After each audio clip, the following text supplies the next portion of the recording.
Hi everyone, I am Ayushi Jain, proprietor of Ayushi Jain Associates, and you're watching the series Quick Insights Virtual Weekly Updates.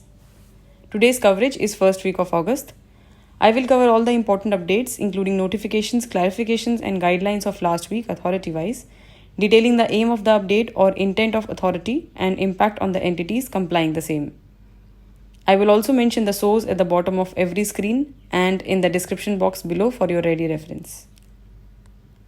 Notifications. Let's start with Ministry of Corporate Affairs, that is MCA.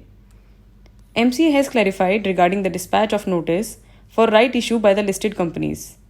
Reference is drawn to the MCA circular dated May 11, 2020, wherein the listed companies unable to dispatch the relevant notice to shareholders through registered post or speed post or courier can send the notice in compliance with this circular and the circular issued by SEBI Circular number 136 in this regard. This is applicable for right issue opening till December 31, 2020 now, in place of earlier time limit of July 31, 2020. Further, it would not be viewed as a violation of Section 62, subsection 2 of the Act, vide MCA General Circular number 27 of 2020 dated August 3, 2020. Now comes the Security and Exchange Board of India, that is SEBI. SEBI has further amended the LODR Regulations. This amendment gives option to the listed entities for intimating the date of closure of transfer books or record date to one of three as mentioned. First is where the entity is listed. Second, where stock derivatives are available on the stock of the listed entity. Or third, where listed entities' stock form part of an index on which derivatives are available. The purpose for which intimation is to be done are declaration of dividend, issue of right or bonus shares, issue of shares for conversion of debentures or any other convertible security, shares arising out of rights attached to debentures or any other convertible securities, and such other purposes. Vide LODR Second Amendment Regulations 2020, dated August 5, 2020. Next is the category of Insolvency and Bankruptcy of India. IBBI has come up with some major changes. First is IBBI further amends the Voluntary Liquidation Process Regulations for clarifying situations which may require appointment of another resolution professional as the liquidator.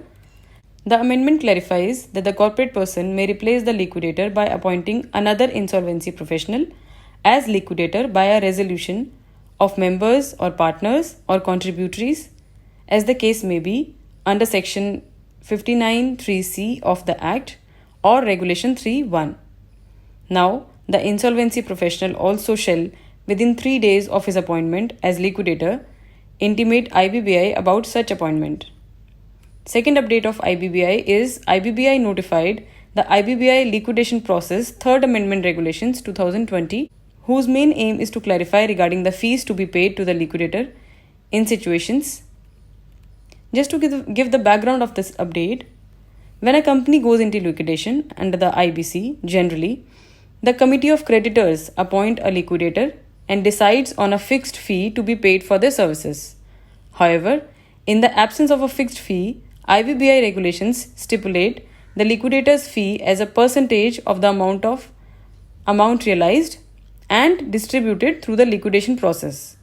Now, it poses difficulties where multiple liquidators have been appointed for the liquidation.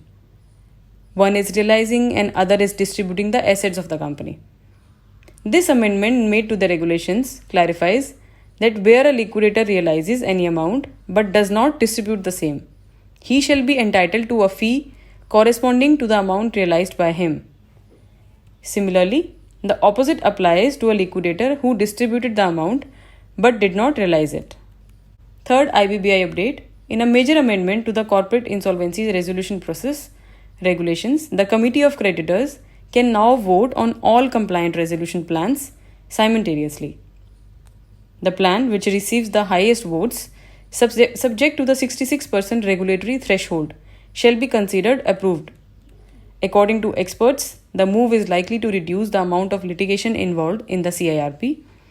The notification further stated that where two or more plans receive the same vote, both higher than 66%, the COC, that is the Committee of Creditors, shall approve any one of them, as per the tiebreaker formula announced before voting according to the notification.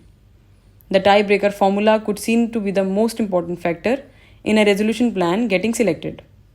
Like liquidation value, the treatment of this formula would also be the subject to significant scrutiny. The amendment came about on account of a recent National Company Law Appellate Tribunal judgment to allow voting on two plans simultaneously in the CIRP, viz. JP Infratech last year.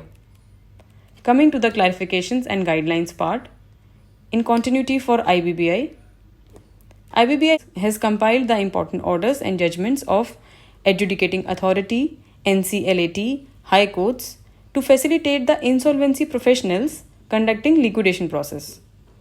These containing the directions and observations are presented under the following 6 broad categories as mentioned on the screen: taking charge as liquidator, etc., scope of liquidation estate, etc., sale of assets, attachments, managing the affairs, powers and duties, etc. Next, facilitation letter issued by IBBI on August 7, 2020. Under the IBC, resolution professionals and liquidators are required to determine whether corporate debtors concerned were subject to avoidance transactions. The insolvency law frowns on alienation of property prior to the commencement of the insolvency proceeding, if it vitiates the sanctity of equitable distribution and maximization of the value of assets of the corporate debtor. Such alienation which vitiate an insolvency proceeding are called avoidance transactions. A 22-page document listing out various factors to review the avoidance transactions noted as red flags, including the need to look at whether the corporate debtor is present at the address that is given in the Corporate Affairs Ministry records. It is also noted that non-existence of an office of the corporate debtor at such an address is also a red flag. Now coming to Msme updates.